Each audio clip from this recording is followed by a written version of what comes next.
25,000 লোক বসতে পারে। আপনি হাওড়া, দিল্লি, আগ্রা বা মথুরা থেকে ট্রেন বা বাসে সহজেই এখানে পৌঁছতে পারেন। বৃন্দাবনে পৌঁছে অটো বা রিকশায় করে মন্দিরে যাওয়া যায়। আপনি যদি কখনো বৃন্দাবনে আসেন তাহলে অবশ্যই প্রেম মন্দিরে যান।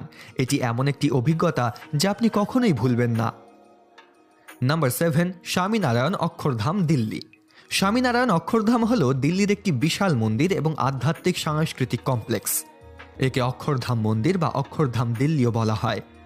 এই মন্দিরটি শতাব্দী প্রাচীন ঐতিহ্যবাহী এবং আধুনিক হিন্দু সংস্কৃতি দর্শন করায়। কোনো ইস্পাতের ব্যবহার ছাড়াই 11,000 কারিগর এবং স্বেচ্ছাসেবকদের দ্বারা এটি 5 বছরের মধ্যে নির্মিত হয়েছিল। মন্দিরের গর্ভগৃহে ভগবান স্বামীনারায়ণের মূর্তি রয়েছে। হিন্দু ধর্মগ্রন্থের কিছু দৃশ্য আপনি আশেপাশের হলগুলিতে দেখতে পাবেন। এখানে একটি মিউজিক